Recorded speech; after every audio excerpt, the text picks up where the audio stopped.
de escuchar en este auditorio a nuestro Premio Nacional de Ciencias, el doctor Humberto Maturana Romesín, para quien pedimos un fuerte aplauso de bienvenida para él.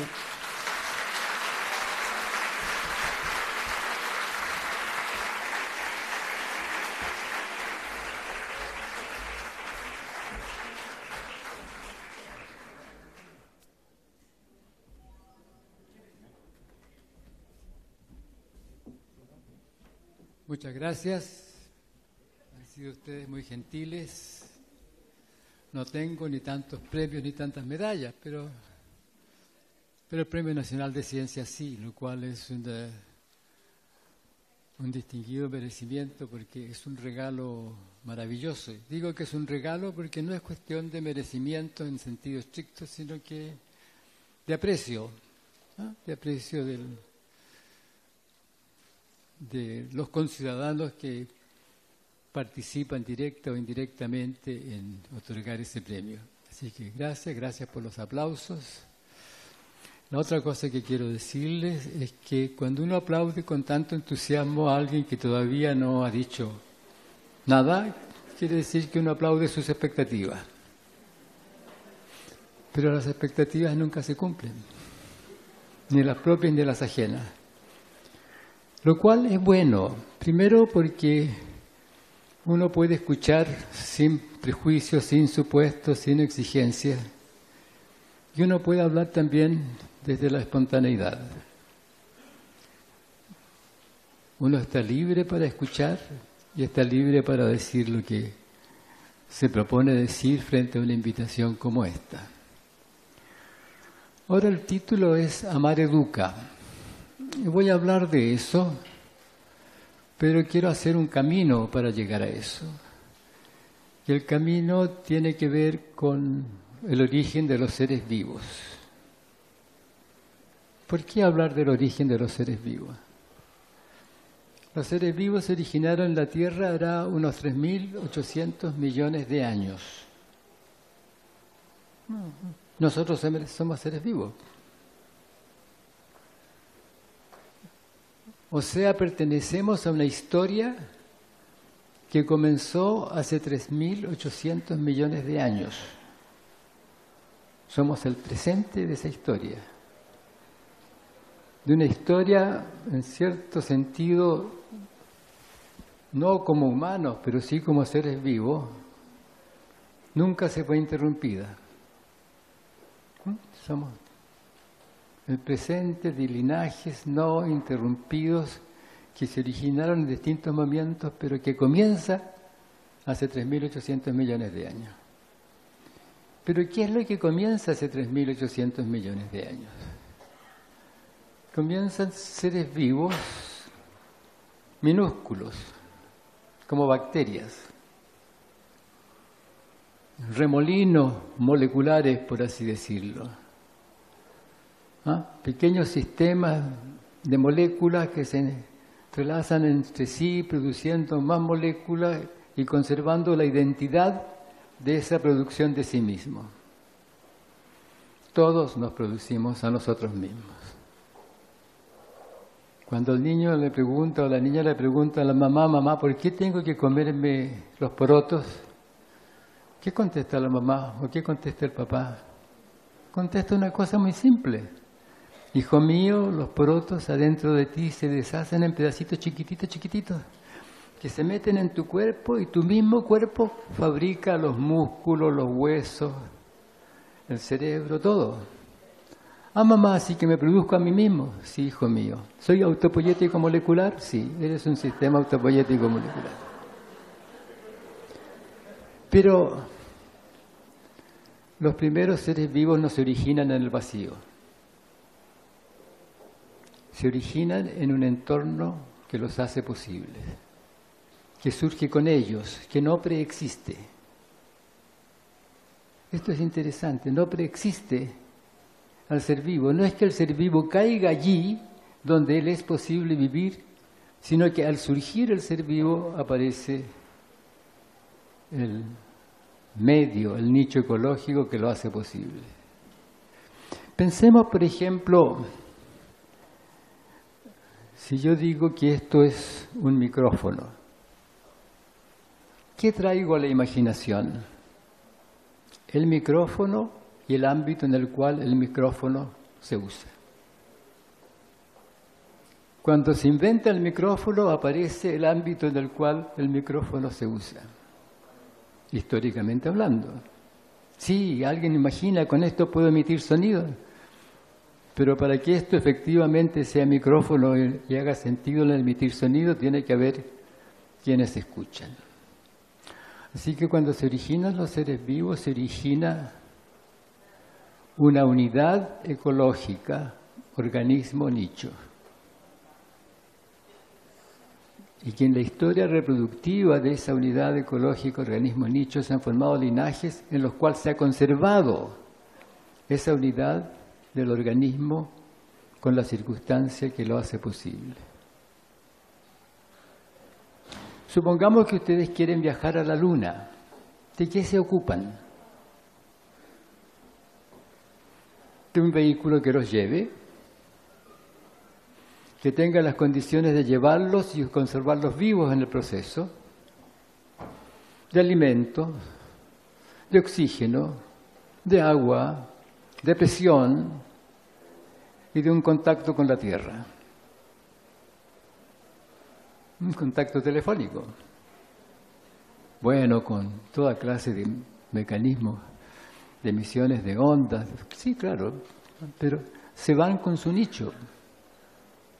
Y se vive y se vuelve con el nicho, porque si se rompe ese nicho, se acaba el nicho, se acaba el ser vivo, y si se acaba el ser vivo, se acaba el nicho, entonces eso pasa.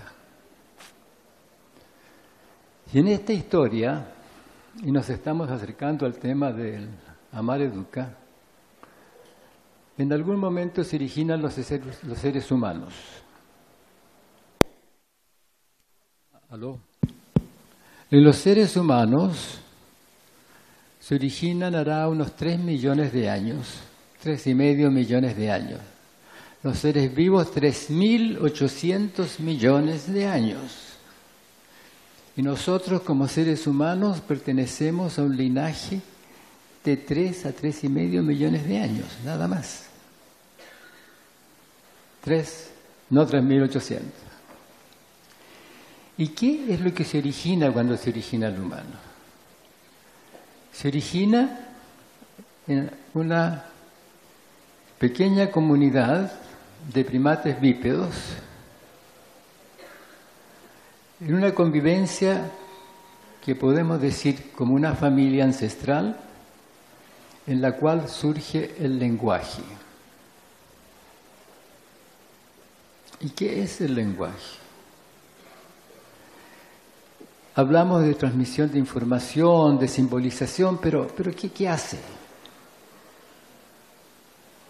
Si ustedes llaman por teléfono a alguien, ahora que es tan frecuente, todos seguramente tenemos teléfonos celulares. ¿Aló? ¿Aló fulano? ¿Aló Pedro? ¿Aló? Y Pedro no responde. ¿Qué dicen ustedes? ¿No se pudo comunicar? Sí, eso es lo que uno dice. Insisto, ¿aló Pedro? Sí, ¿cómo estás? Qué bueno, ¿dónde estás? Pedro y yo estamos coordinados. ¿Y qué coordinamos?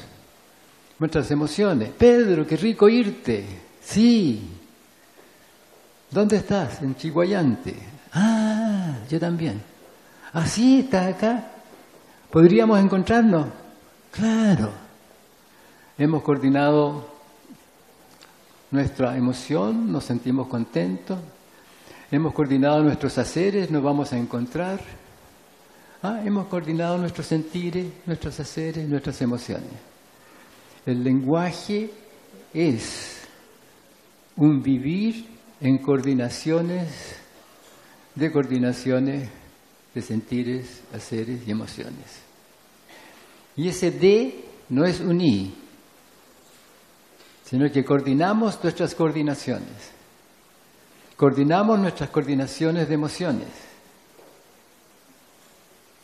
Coordinamos nuestras coordinaciones de haceres. Y esa dinámica recursiva es expansiva, lo abarca todo. Todo lo humano lo vivimos en redes de conversaciones que se expanden. Toda la filosofía, redes de conversaciones, la ciencia, redes de conversaciones, redes de coordinaciones de sentires, haceres y emociones. El conversar no es una cosa banal, es un dar juntos en coordinaciones de sentires y haceres. Y eso es lo que sucede en algún momento, hará unos 3,5 millones de años, en una familia ancestral, un espacio acogedor, donde se convive en hacer ¿qué? Las cosas que se hacían, la recolección de alimentos, el compartir, lo que quiera que fuere, que era el modo de convivir de estos ancestros nuestros. No los pensemos como seres que no sabían dónde estaban y andaban como si tuviesen que inventar algo. No, si ustedes miran un pájaro silvestre, ¿creen ustedes que se mueve conociendo su mundo? ¿Que surge con él, con su nicho ecológico? Sí. Sale del nido, vuela, pesca un gusanito y vuelve al nido donde tiene los huevitos y alimenta a las crías. Lo hace perfectamente bien. Nuestros ancestros, antes de que nosotros surgiésemos, es decir, antes de que comenzase a vivir en el lenguaje, se movían exactamente igual que el pajarito, conocían su mundo. Lo que pasa con el lenguaje es que se expande ese mundo de otra manera. No es solamente el de los haceres particulares de la manipulación, sino que aparecen las ideas, las coordinaciones de ideas, las coordinaciones de haceres, las coordinaciones de emociones. De manera recursiva aparece el conversar y este mundo gigantesco en el cual nos encontramos como ahora, conversando.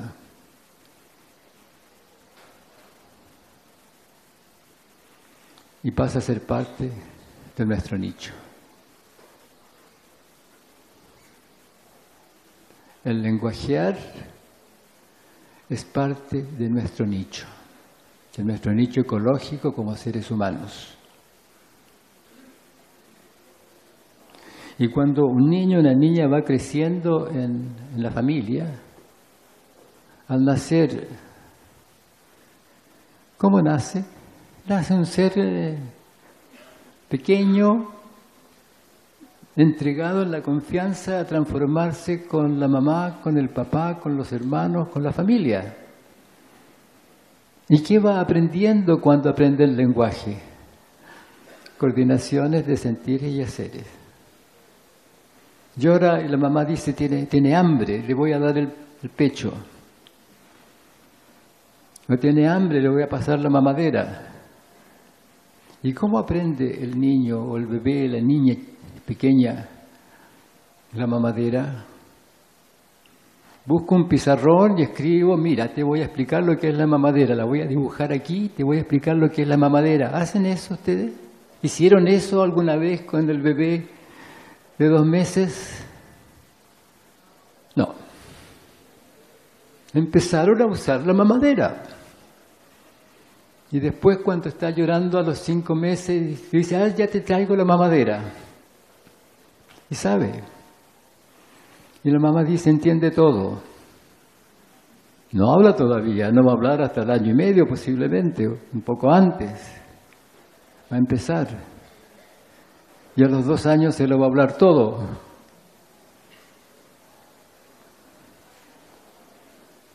El niño, la niña aprende a vivir el mundo que va surgiendo con él o con ella en la familia. Y cuando va surgiendo el lenguaje surge un linaje, un modo de vivir que los niños aprenden y conservan de una generación a otra. Nosotros somos el presente de un linaje que comienza hará unos 3,5 millones de años de esa manera, en las coordinaciones de los haceres de la convivencia, en un espacio acogedor que tiene permanencia, que tiene cuidado, que es una familia ancestral.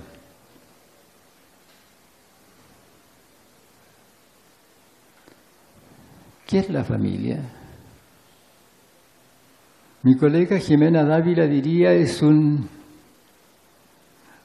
ámbito de convivencia en el placer de estar juntos y el disfrute de la compañía. Cuando uno dice voy a mi casa, va contento.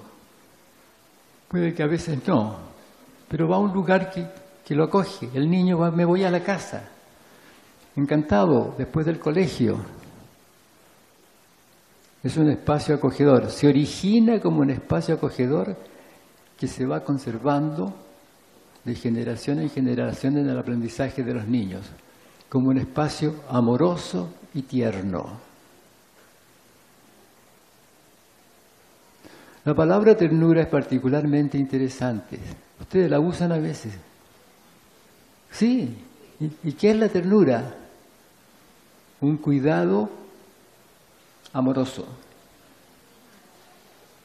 Si tenemos una gatita ahí en la casa y tiene gatitos y uno se acerca y están mamando y pone la patita así sobre los gatitos pequeños que maman y uno dice que tierna la gata. ¿Qué hace? Estar con su gatito cuidándolo de una manera amorosa.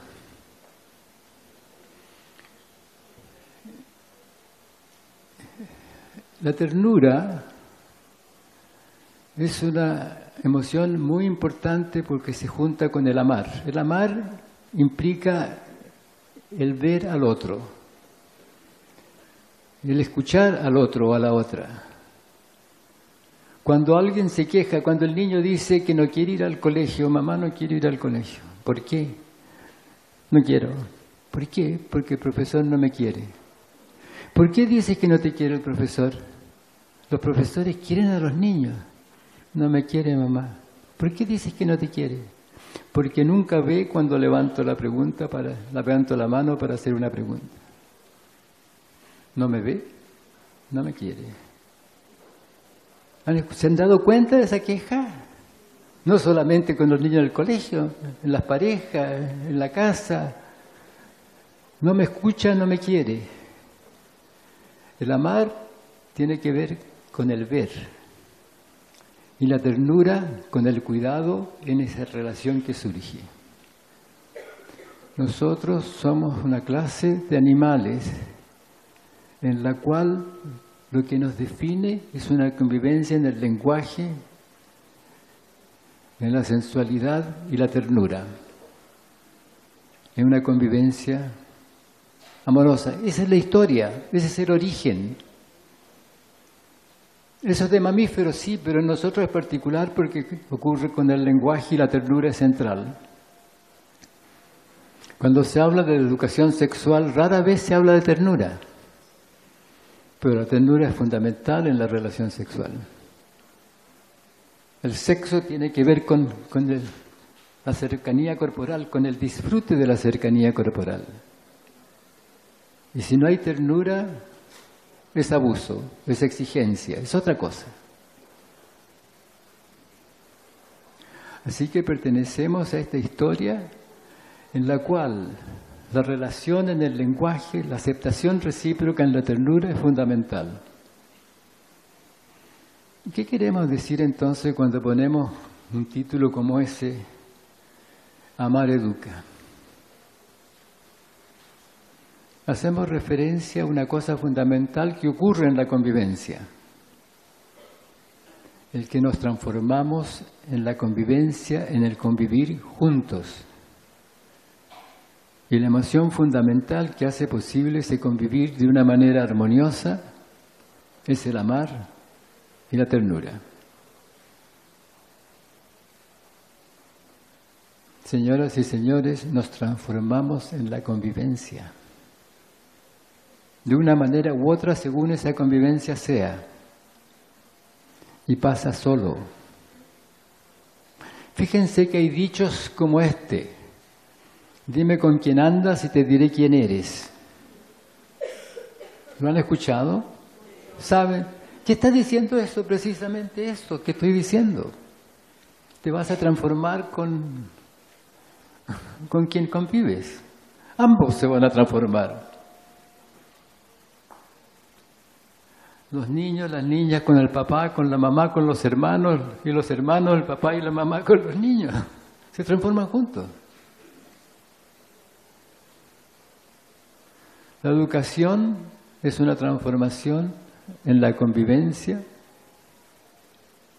en el cual nos ocupa que el espacio de convivencia sea tal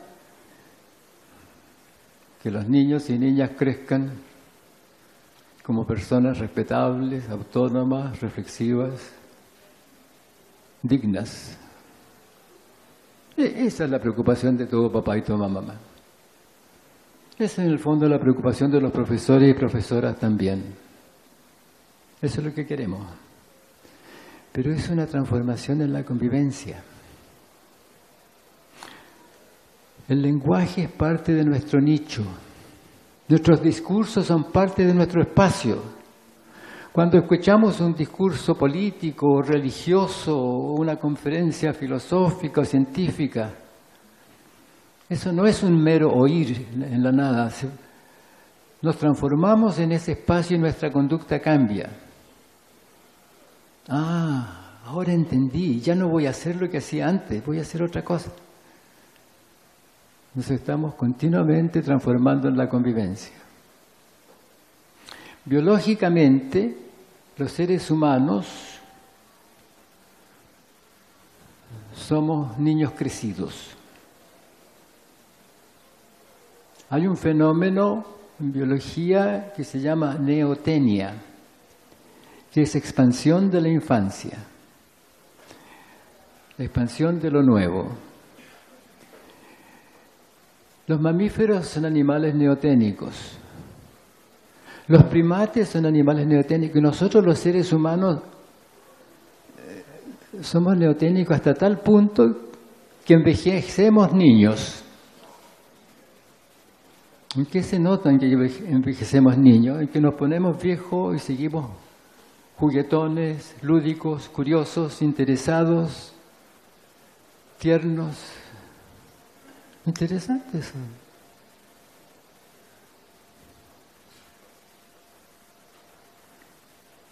La sexualidad aparece en la mitad de la infancia. Y si no es deformada con alguna teoría de autoridad o de posición y dominio, es tierna. Los niños se transforman con los mayores con los cuales conviven. Cuando somos papá y mamá y queremos mandar a un niño al colegio, ¿de qué nos preocupamos? Del ámbito que ese colegio va a ser para este niño. A veces podemos escoger, otras veces no, pero eso es lo que nos ocupa. ¿Qué compañía van a tener? A veces nos preocupa la religión porque se van a transformar de alguna manera en la convivencia religiosa. A veces no queremos religión porque se van a transformar de una manera en la cual lo religioso no aparece.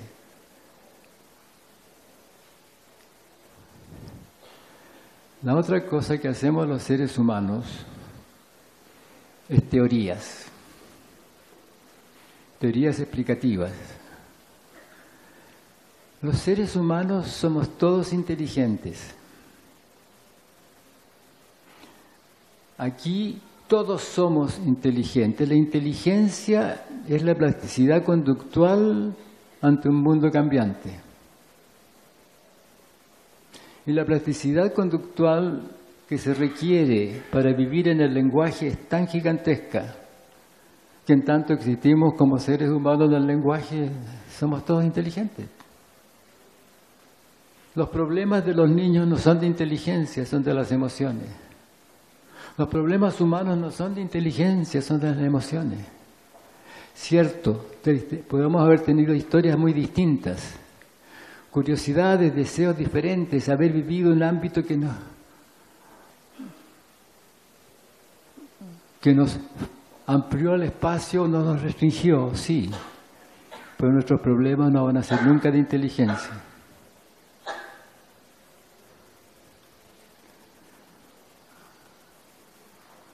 Cuando le hacemos una pregunta a un niño, supongamos en aritmética, Y le preguntamos cuánto es 2 más 3.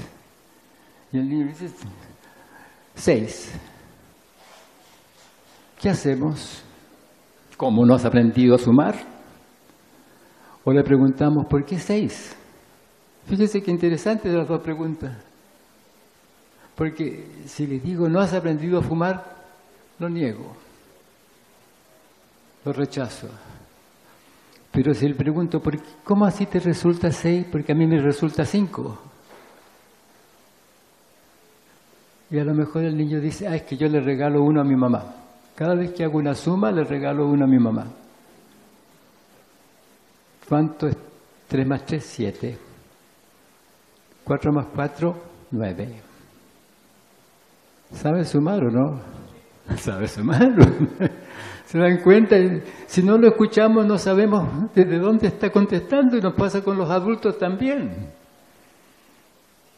Cuando a veces no nos entendemos porque no escuchamos lo que el otro dice, o lo negamos porque no satisface nuestras expectativas. La educación es una transformación en la convivencia. Los niños, niñas, jóvenes se van a transformar con nosotros o con los mayores con los cuales conviven según sea esa convivencia. El futuro de la humanidad no son los niños, somos nosotros los mayores con los cuales se transforman en la convivencia. ¡Wow! Eso sí que es pesado, ¿eh? Nosotros ahora, en estos momentos, somos el futuro de la humanidad. Porque los niños se van a transformar con nosotros.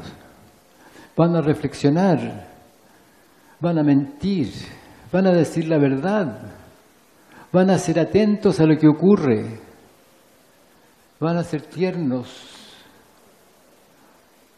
Si nosotros, los mayores con los cuales conviven, decimos la verdad, no hacemos trampa, somos tiernos.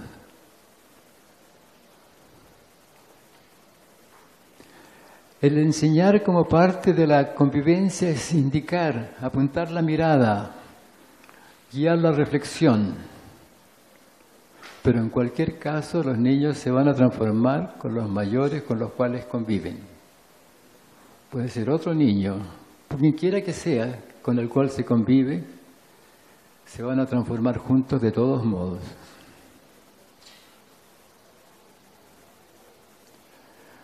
Cuando decimos amar educa, lo que estamos diciendo, el amar como espacio que acogemos al otro, que lo dejamos aparecer, en que puede tener presencia, en el que escuchamos lo que dice sin negarlo desde un prejuicio, de un supuesto o desde una teoría, se va a transformar en la educación que nosotros queremos, como una persona que reflexiona, que pregunta,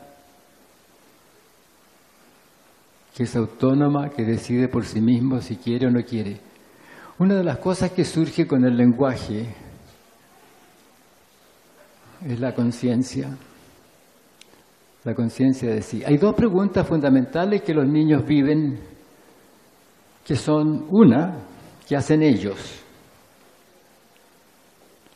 Mamá, papá, ¿cómo se hace? Fíjense que las preguntas, si las tratamos como ignorancia, rechazamos. ¿Cómo no sabes eso? Rechazamos. Pero si las tratamos como curiosidad por querer aprender, la cogemos. Mamá, papá, ¿cómo se hace? ¿Qué está mostrando eso? Profesor, señorita, profesor, ¿cómo se hace? Revela que quiere hacerlo bien. Por favor, levante la mano a la persona que le gusta hacer mal las cosas que sabe hacer bien. A nadie le gusta hacer mal las cosas que sabe hacer bien. Todos queremos hacer bien las cosas que sabemos y por lo tanto queremos aprender cómo se hacen las cosas que queremos saber. Mamá, papá, señor, señorita, ¿cómo se hace? ¿Cómo se hace la división? Yo no entiendo, ¿cómo se hace?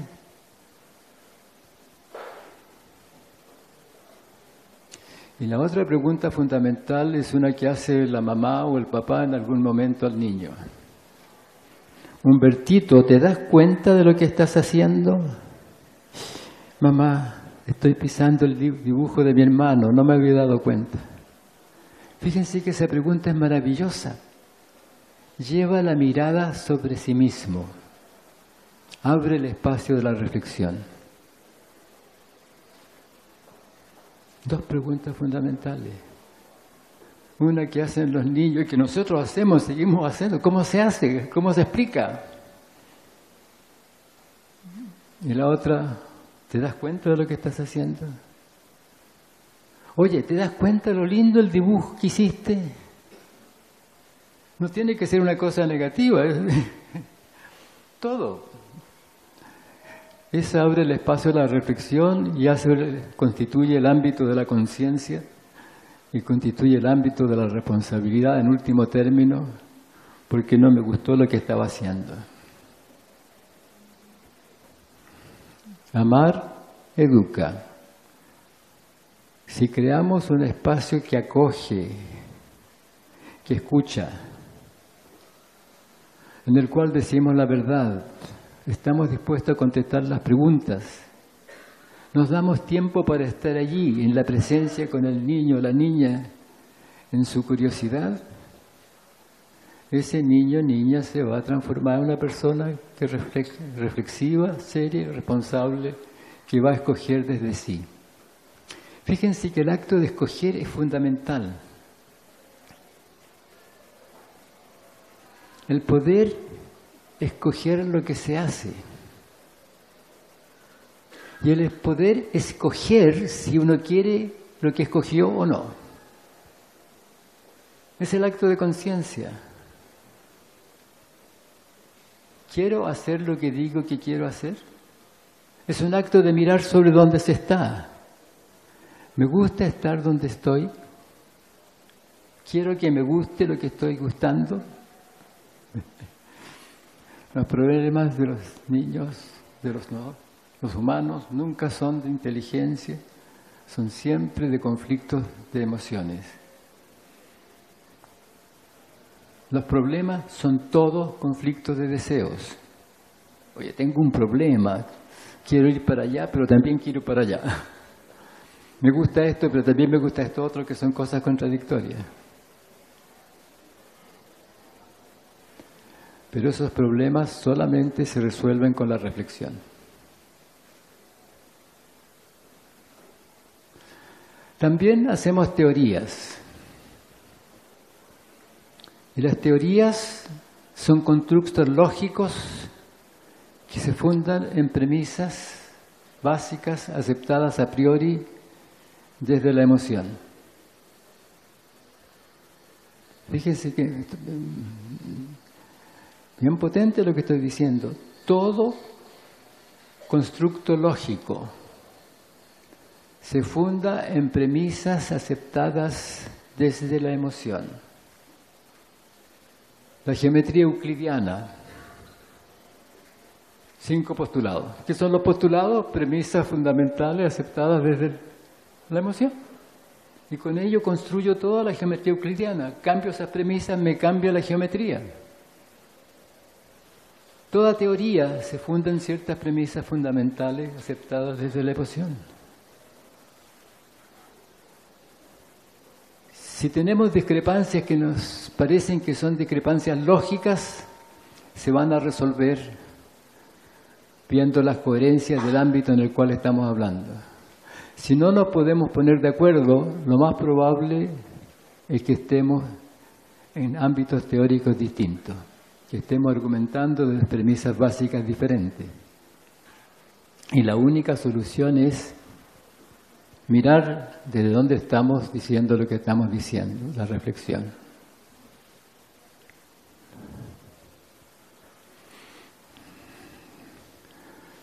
Pero para que el amar eduque hay que amar y hay que tener ternura.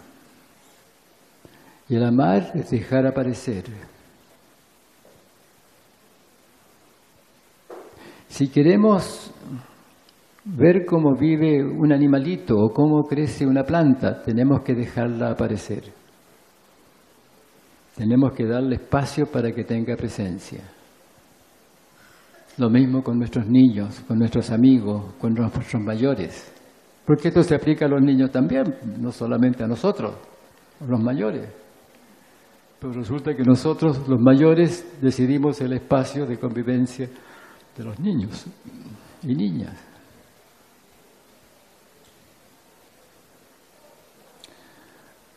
La educación es tal vez la tarea, yo en realidad no tal vez, pienso que es la tarea más importante de un país. Porque define el ámbito de convivencia que ese país en que ese país se va constituyendo momento a momento, día a día. Si reflexionamos, siempre vamos a ser libres para escoger, porque vamos a ser capaces de mirar dónde estamos y ver si nos gusta o no nos gusta. Si no reflexionamos, vamos a caer en un fanatismo, en un ámbito de autoridad que queremos que sea absoluta para que el otro obedezca. ¿A quién le gusta obedecer? Levante la mano a la persona a la cual le gusta obedecer. ¿A nadie le gusta obedecer? ¿Y a quién le gusta colaborar? Ah, nos gusta colaborar, pero interesante.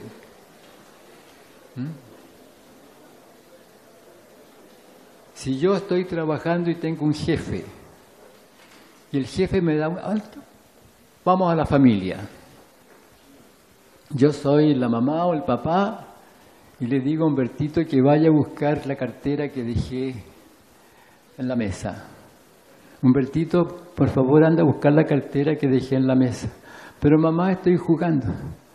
Humbertito, anda a buscar la cartera. Pero mamá no me deja. Humbertito, anda a buscar la cartera.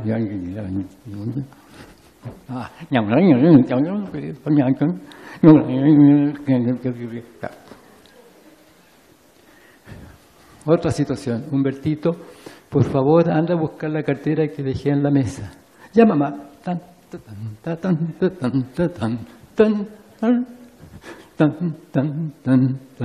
Aquí está mamá. ¿Quién obedeció? ¿El primero o el segundo? El primero obedeció. El segundo no obedeció, colaboró. Interesante, ¿eh? Que a nadie le gusta obedecer. Y no le gusta a uno obedecer porque es una negación de sí mismo. Pero en el colaborar tengo presencia, soy libre, escojo. ¿Sí? A todos nos gusta colaborar. La educación es una transformación en la convivencia y seguirá un camino u otro según las teorías desde las cuales actuemos. Las teorías no son superfluas. Las teorías definen el espacio en el cual nos movemos y las aceptamos. Pero si aceptamos las teorías, las aceptamos porque aceptamos las premisas básicas desde donde se constituyen. De modo que tenemos que ser siempre, o deberíamos ser siempre, capaces de preguntarnos por las premisas básicas desde donde se construye la teoría, el sistema lógico con el cual fundamentamos lo que hacemos. Bien, yo creo que esto esencialmente es lo que yo quería decir y ahora quisiera que escucháramos preguntas. ¿Todas las preguntas son válidas? Reflexiones.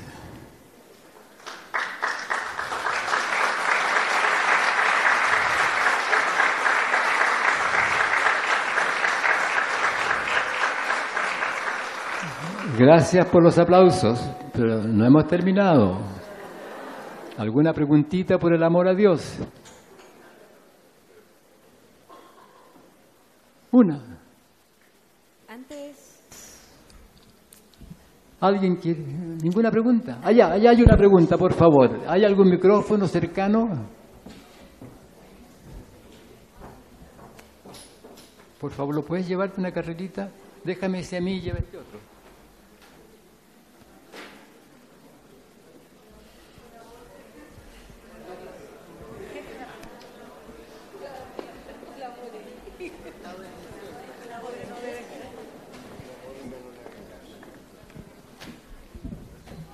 Hola, buenas tardes. Que suena fuerte. Sí, por favor, porque si no, no oigo. Sí, está bien. Bueno, primero decir que, pucha, me encanta escucharlo. Que concuerdo mucho con usted y que también creo que hoy en día se hace muy, muy necesario que estas conversaciones o estas dinámicas que se presentan hoy en día se tengan más frecuentemente con los profesores, para que podamos así tomar más conciencia de lo que estamos haciendo como educadores. Y en relación a lo que usted dijo, que aquí va la pregunta, cómo el niño aprende, ¿cierto?, a través de la convivencia, y me surge pensar que a través de esa convivencia, o sea, esa convivencia se transforma en vivencia, ¿cierto? Claro, podemos decir eso, porque se transforma en un vivir, que es lo que usted está diciendo. Pero ahí, porque solo se aprende a través de una vivencia, cuando algo es significativo para mí, cuando algo me mueve, cuando algo me provoca la emoción, como usted dice, ¿cierto? Bueno, pero si yo hago una pregunta, si usted me pregunta y yo lo contesto, ambos nos conmovemos. Usted se siente bien porque yo estoy contestando y yo me siento bien porque usted me está preguntando. Sí. A menos que tenga algún prejuicio. No. Sí. Nos transformamos en la convivencia porque todo el tiempo estamos en continuo cambio. Somos sistemas dinámicos. Nuestra fisiología ha cambiado a lo largo del día. Todos somos distintos de como éramos cuando nos levantamos en la mañana. No es que nos haya crecido un nuevo brazo, no. Simplemente somos distintos, tenemos recuerdos diferentes, ideas distintas de las que teníamos cuando nos levantamos a las 7 de la mañana. Entonces el tema es, ¿cuál es el curso que sigue esa transformación? Porque se va a transformar de todos modos. Entonces, según convivamos, nos vamos a ir por un lado o por el otro. Según las circunstancias en las cuales nos encontremos en la calle, vamos a ir por un lado o por otro. Según lo que escuchemos en la radio, vamos a ir por un lado o por otro. Puede que lo que escuchamos nos conmueva, puede que nos enoje, puede que nos encante, puede que nos sea diferente. En todos los casos vamos a seguir un cambio distinto, porque eso va a guiar esta continua transformación en la cual nos encontramos. Y eso está pasando todo el tiempo, está pasando en ustedes, en mí, en todos nosotros ahora. Y ustedes se van a llevar preguntas que no han hecho aquí, reflexiones. Y resulta que una cosa dicha aparentemente sin mucha consecuencia, de pronto tiene consecuencia porque uno reflexiona o la mira de nuevo en el silencio de su soliloquio, o en conversación con algún otro amigo, tomando un café, o en la calle conversando. Por eso las preguntas nunca son banales, y las respuestas tampoco. Muchas gracias. Gracias a usted. Gracias. Buenas tardes. Usted señalaba que los problemas son conflictos de deseos, no de inteligencia. Nosotros trabajando en educación tenemos un conflicto que, desde mi mirada, participan tres actores. Lo que desean los padres para sus hijos, lo que deseamos los profesores que estamos en las escuelas y lo que desea el sistema educativo. Yo he escuchado a muchos padres que lo que buscan es que la escuela le enseñe a los niños a obedecer. Y hacen una valoración desde ese plano. y trabajar para cambiar ese paradigma, a nosotros nos cuesta tremendamente difícil. ¿Qué nos sugiere usted para enfrentar ese conflicto? En términos generales, los conflictos se resuelven conversando.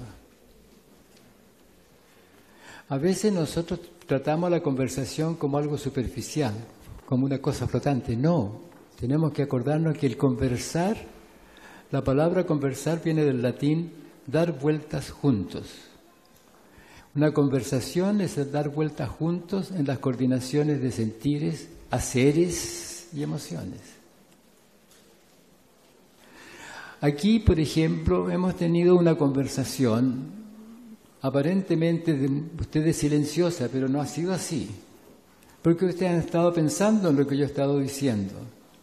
Han estado sintiendo que sí, claro, de acuerdo, no, no me gusta, o sí. Ha estado cambiando su emoción y el curso de sus reflexiones. Lo mismo me pasa a mí. Entonces, va a depender de qué reflexión hagamos lo que vamos a hacer. Eventualmente toda conversación lleva a un hacer, porque es coordinación de haceres también. Haceres en el discurso, hacer en la reflexión, o hacer en la casa con un clavo y un martillo.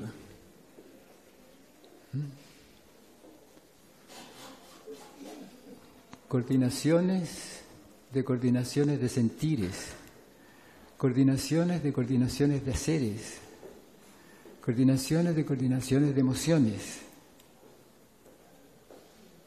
La emoción, cuando hablamos de emociones, hablamos de modos de estar en la relación. ¿Tienes miedo? Es un modo de estar en la relación. Oye, eres bien curioso tú. Otro modo de estar en la relación. Tengo vergüenza. ¿Por qué? Es un modo de estar en la relación. Entonces las conversaciones no son banales nunca. Son la esencia de nuestro vivir humano. Entonces, si nos encontramos en discrepancia con otra persona, nuestra única posibilidad es conversar, pero tenemos que atrevernos a conversar mirando y escuchando los fundamentos desde donde el otro dice lo que dice y desde donde nosotros decimos lo que decimos.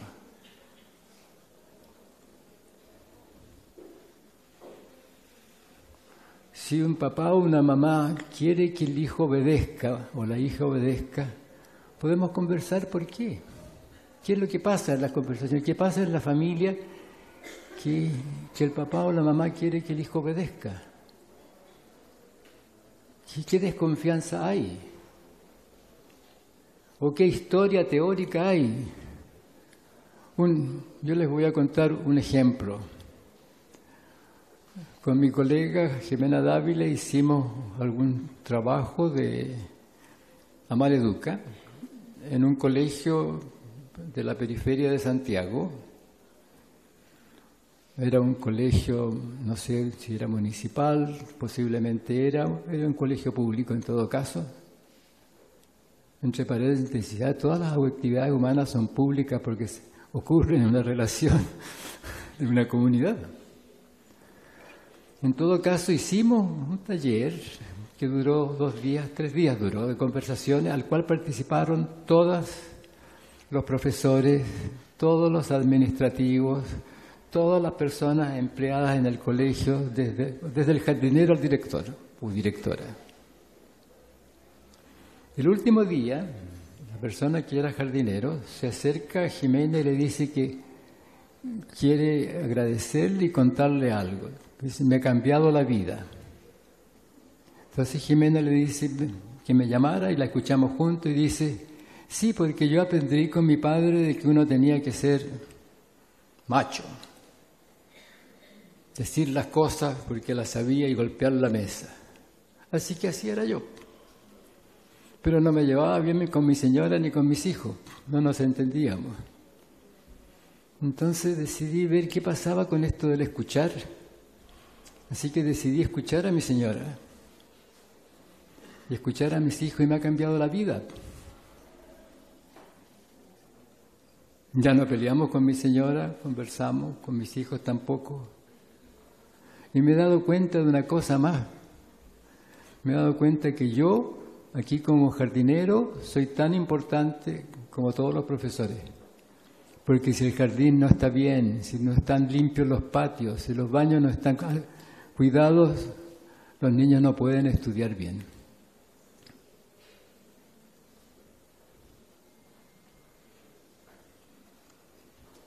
Eso es lo interesante, si nos atrevemos a preguntarnos, ¿desde dónde hago lo que hago?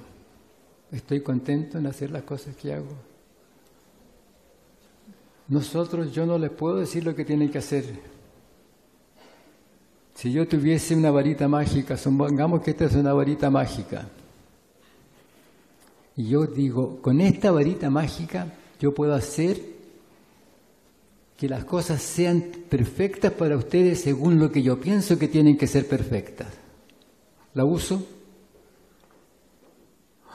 Digan no, porque ninguno de ustedes va a querer que sea así. A nadie le gusta que el otro le determine el mundo.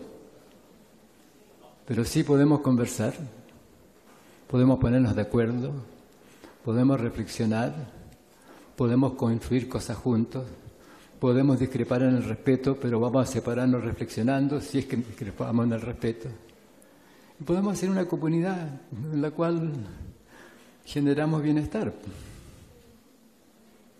Pero si no conversamos con los papás y las mamás, no tenemos cómo lograr un entendimiento. Si el papá y la mamá no se dan cuenta de qué es lo que hacen cuando quieren que sus hijos les obedezcan, no se dan cuenta que ellos tampoco quieren obedecer. Por supuesto que hay personas a las cuales a veces quieren hacer daño, sí, los hay, pero la mayoría de nosotros no quiere hacer daño. Queremos una convivencia digna y queremos que nuestros hijos vivan. Hablamos de felicidad, pero no es eso esencialmente lo que queremos. Queremos que crezcan como ciudadanos serios, responsables, capaces de escoger lo que hacen y que escojan bien para su comunidad y para ellos, que tengan una conducta ética. Y la ética tiene que ver con el amar, no con la norma. La moral tiene que ver con las normas, la ética tiene que ver con el amar, con el ser capaz de ver al otro y que le importe lo que al otro le sucede.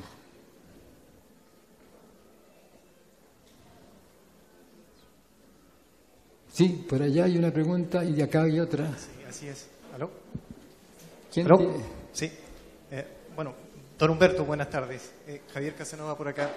Quisiera yo solicitar a usted alguna recomendación de la autopoiesis. Más cerca el micrófono. ¿Ahí me escucha bien? Ahí mejor. Bien. Mejor. Lo saludaba. Buenas tardes, don Humberto. Mi nombre es Javier Casanova, y quisiera solicitar a usted alguna recomendación respecto de la autopoiesis aplicada en la educación, por supuesto. Gracias.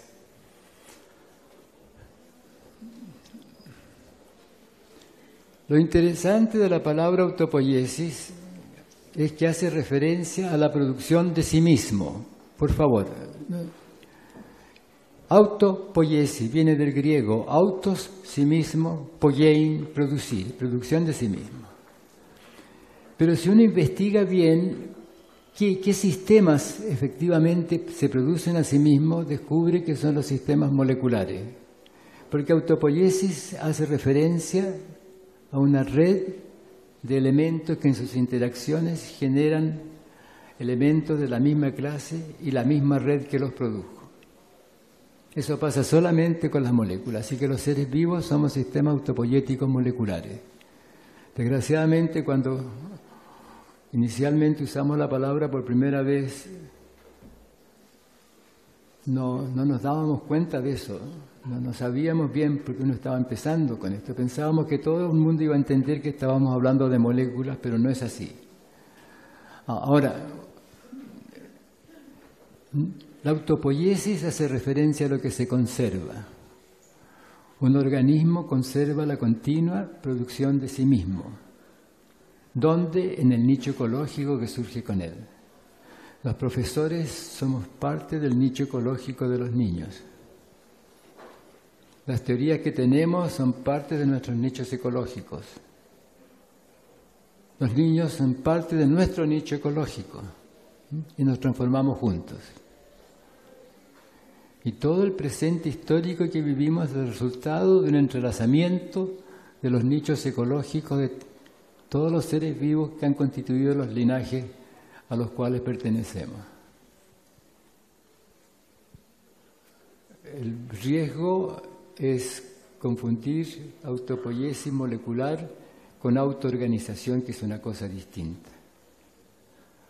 Ahora, si nosotros somos conscientes de esto, nosotros podemos escoger lo que queremos y generar una comunidad que tenga espontaneidad, pero que surja del entendimiento, porque hemos aprendido a reflexionar y a generar acuerdos y proyectos comunes. ¿Dónde? En la casa y en la escuela.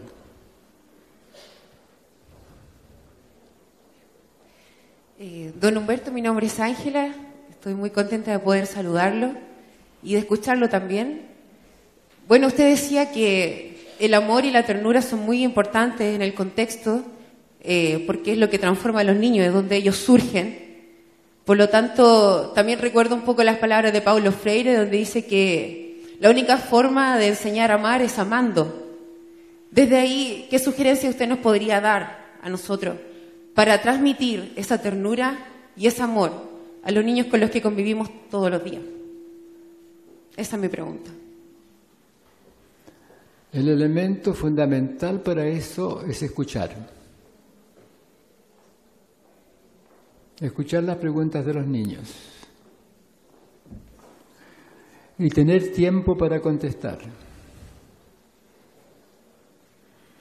Y cumplir la palabra. Si digo te voy a contestar después, contestar después. Que es no mentir. Y ser honesto. Es fácil. Pero tenemos que escuchar. Usualmente no escuchamos. Porque tenemos un supuesto, un prejuicio. Ah, sí, ya sé lo que usted está diciendo. Ya lo sé. No lo escucho. El niño no, si hace preguntas tontas. No hay preguntas tontas.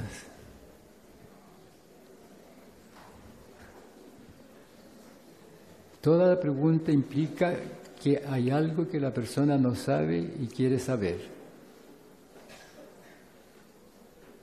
Y eso es siempre respetable. Entonces, lo que puede haber es este tema del tiempo, el no tengo tiempo, que es una disculpa para no estar ahí. O un reconocimiento de una situación actual, pero uno dice no tengo tiempo, más rato te contesto, o espérame, salgamos de clase y te contesto afuera, o déjame terminar lo que estoy escribiendo y te contesto. Allí el no tengo tiempo no es una disculpa para no escuchar, sino que es la reconoción de una situación operacional que me lleva a encontrarme después con la pregunta. Todas las preguntas son buenas, todas, no hay preguntas malas. Y la tarea del profesor es hacerla florecer. Muy buenas tardes, mi nombre es Claudia, para mí es un gusto conocerlo, don Humberto. Y una de las cosas que a mí me gustaría que usted nos pudiera comentar, ya que en su libro La transformación en la convivencia, una de las cosas muy interesantes que usted dice y que a mí me transformó personalmente, es que en una parte usted menciona de que todas las relaciones humanas, todas, son afectivas. Y que la única relación que se diferencia un poco en la afectividad es la relación de pareja, porque hay otro tipo de intimidad ahí. Entonces a mí me sucede que cada vez que yo planteo esto, cuando doy clases con mis alumnos, les cuesta entender que todas las relaciones sean afectivas. Y para mí eso fue tremendamente transformador, porque cuando yo lo leí, me di cuenta que en realidad todas las relaciones humanas son afectivas, incluso cuando llamamos por teléfono para pedir hora a un médico y queremos que la secretaria nos dé una hora. Entonces, normalmente cuando yo hago esa pregunta, siempre me responden que no, que se supone que con los desconocidos las relaciones no son afectivas. Entonces, me gustaría a mí personalmente que usted pudiera comentarnos un poquito más sobre eso.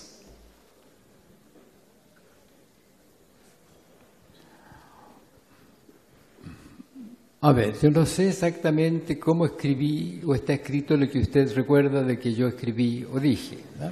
Pero escúcheme lo que voy a decir. Lo que yo he dicho en algún momento es que no todas las relaciones humanas son relaciones sociales. Hay relaciones de trabajo, relaciones de autoridad,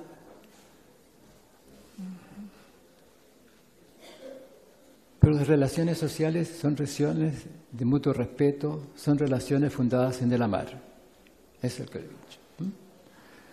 La relación de trabajo es una relación que surge en un acuerdo con compromiso de realizar una tarea a cambio de una retribución de alguna clase.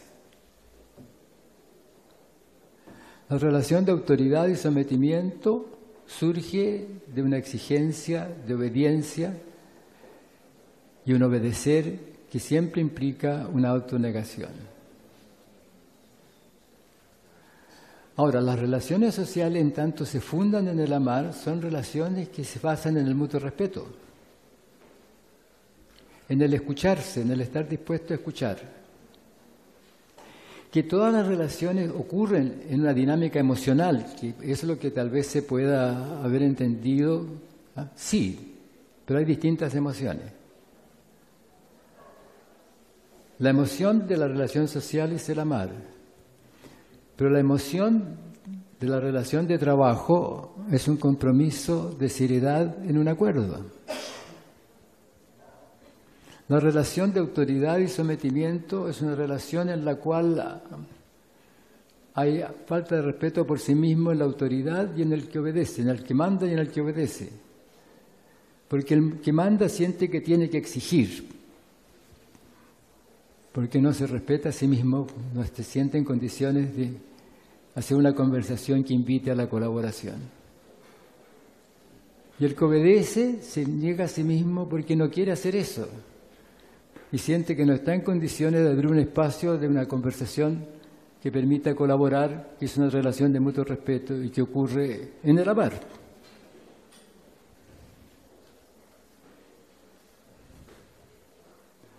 O sea, en toda relación hay una dinámica emocional, eso sí. Pero cada vez que está el amar presente, se abre espacio para hacer algo juntos en el mutuo respeto y en la honestidad. Gracias.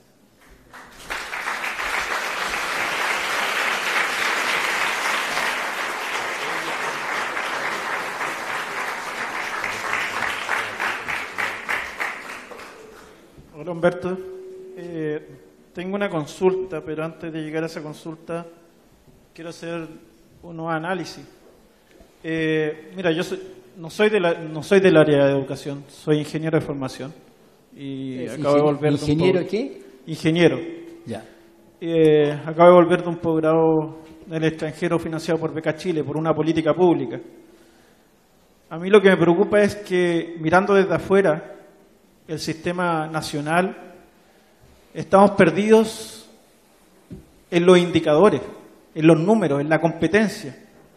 El modelo que tenemos hoy día nos llena con la información de la posverdad, en donde nos llena con un Google donde lo que queremos buscar está y no sabemos si es verdadero o es falso. Las escuelas se han llenado de CINCE, de portafolio. Los niños, quizás sus padres están trabajando y no están con ellos, quizás no tienen ese amor en el educar. La pregunta es, ¿y cómo cambiamos? Yo me recordé cuando escuché tu presentación ahora, recordaba la canción de Pink Floyd, de we don't need no education. O sea, no necesitamos no educación. ¿No necesitamos qué? No necesitamos no educación. O sea, esa educación que nos transforma en un desfiladero es ser un autómata que nos lleva a un muro, a hacer un ladrillo en el muro. La pregunta es cómo transformar esa política pública que hoy día nos persigue con indicadores en un amar, educar. Conversando.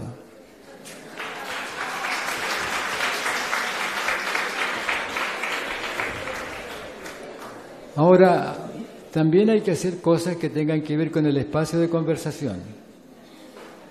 Por ejemplo, el colegio de profesores se transformó a lo largo de la historia de los últimos 30 años en un sistema gremial.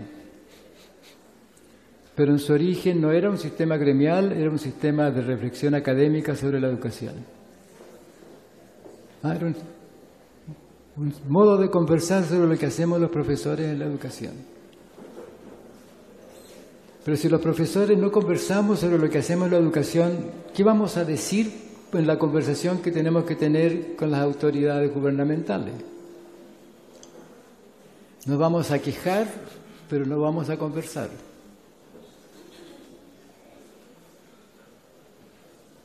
Pero para poder conversar tenemos que saber de qué queremos hablar cuando hablamos de educación. O sea, tenemos que reunirnos nosotros y conversar sobre qué queremos. El problema de un ingeniero, y no lo digo por usted, sino que en general, un ingeniero que construye un puente, el verdadero problema es dónde lo pone. A menos que haga mal su ingeniería, el puente va a estar bien diseñado y sería bien hecho, pero ¿dónde?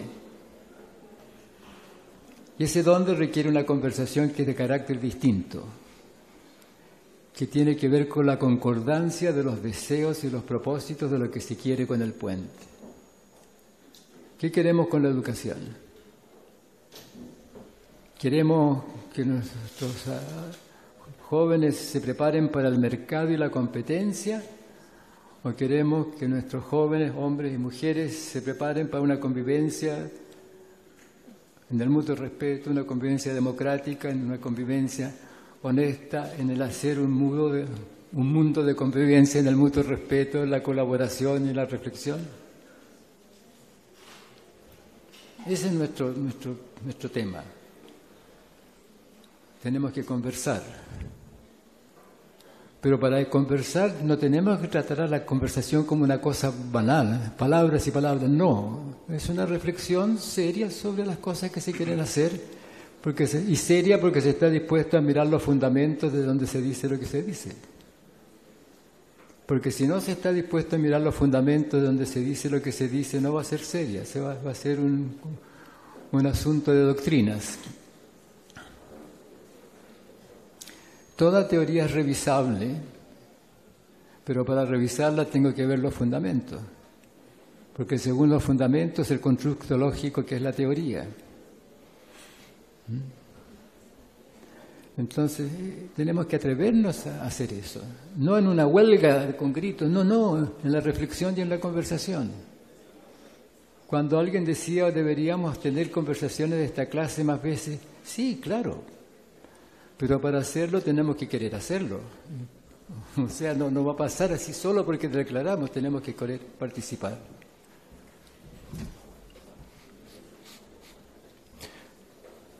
Queremos agradecer la última pregunta que tuvo nuestro colega, Muchas gracias. Al doctor Humberto Maturana.